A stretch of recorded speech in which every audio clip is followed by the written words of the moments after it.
Hello students, welcome to pure mathematical academy. आज हम discuss करते हैं गेट 2024 में एलपीपी का क्वेश्चन है, क्वेश्चन नंबर 58।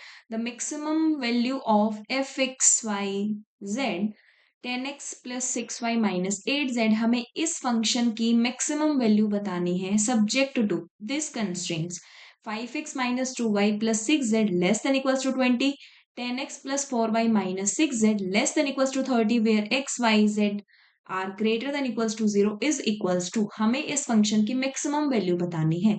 अगर हम इस क्वेश्चन को ग्राफिकल मेथड से सॉल्व करें तो इस प्रॉब्लम को ड्यूअल में चेंज करना होगा, इस प्रॉब्लम का ड्यूअल फाइंड करना होगा। ड्यूअल की जो मिनिमम वैल्यू आएगी वो हमारे इस प्राइमल के लिए मैक्सिमम वैल्यू हो जाएगी। तो सबसे पहले हम ड्यूअल निकालते हैं। Dual of this is z। सबसे पहले हम डिफाइन करते हैं z is equals to, minimization problem हम डिफाइन करते हैं 20y1 प्लस 30y2। ये तो हमारा हो गया objective function. Now subject to constraints, subject to 5y1 plus 10y2 is greater than equals to, क्योंकि मिनिमाइजेशन प्रॉब्लम है तो greater than equals to coefficient of x that is 10। Next minus 2y1 plus 4y2 is greater than equals to, second is coefficient of y that is 6. Now third constraint क्या होगा? 6y1 minus 6y2, 6y1 minus 6y2 is greater than equals to coefficient of z that is minus 8. ये हमारे पास objective function है, ये हमारे constraints आ गए। Now अब देखिए, फर्स्ट के कॉरेस्पॉन्डिंग हम पॉइंट्स फाइंड करते हैं।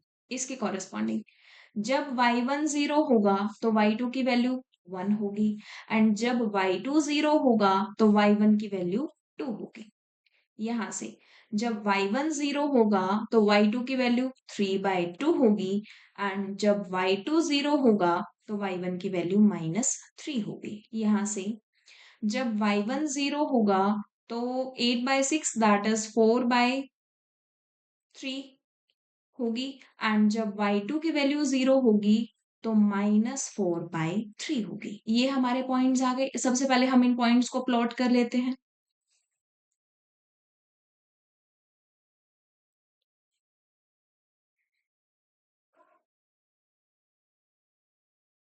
तो देखिए पॉइंट्स, सबसे फर्स्ट है हमारा 0 1 and 2 0।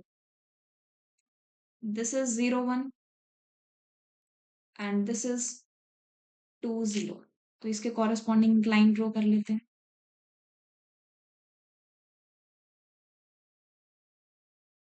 Like this.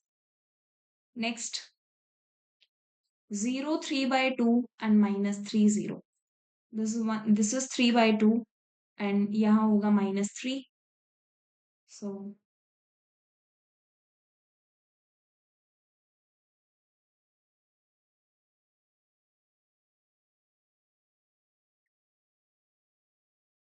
Like this, ये हमारी सेकेंड हो गई।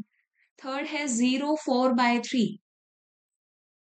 4/3 is 1.33 something, and this is -1.33, so 1.5 यहाँ एंड यहाँ।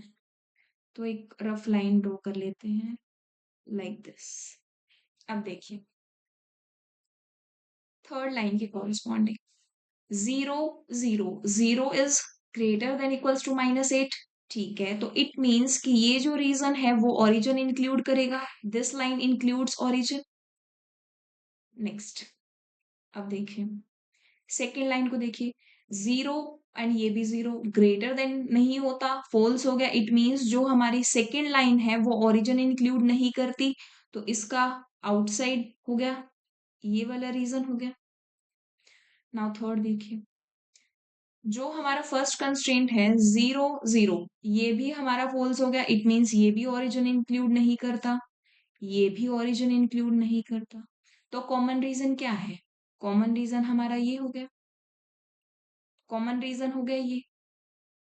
अब देखिए इसके एक्सट्रीम पॉइंट, ओनली ये पॉइंट है जो हमारा एक्सट्रीम पॉइंट होगा। ये पॉइंट किसका इंटरसेक्शन है? This point is intersection of these two lines, इन दोनों लाइन्स का इंटरसेक्शन है।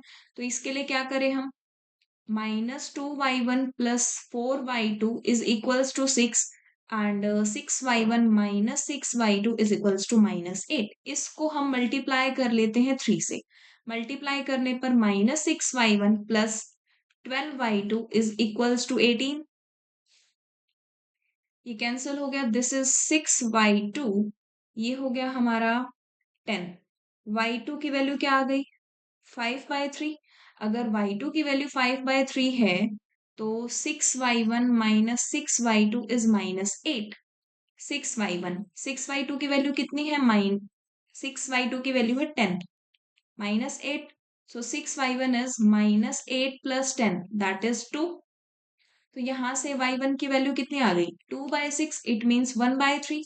तो जो ये हमारा पॉइंट है, ये पॉइंट है 1/3 एंड 5/3।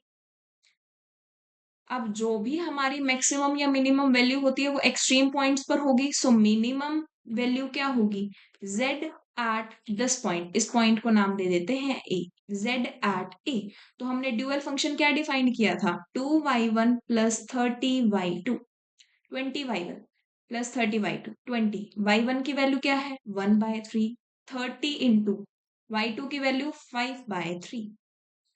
तो ये क्या हुआ, 20/3 प्लस 150/3,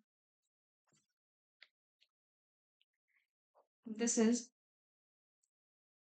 170/3, ओवरऑल 56.66 अप्रोक्सीमेट इतनी वैल्यू होगी। अब ड्यूअल की ये मिनिमम वैल्यू है तो इट मींस प्राइमल के लिए मैक्सिमम होगी।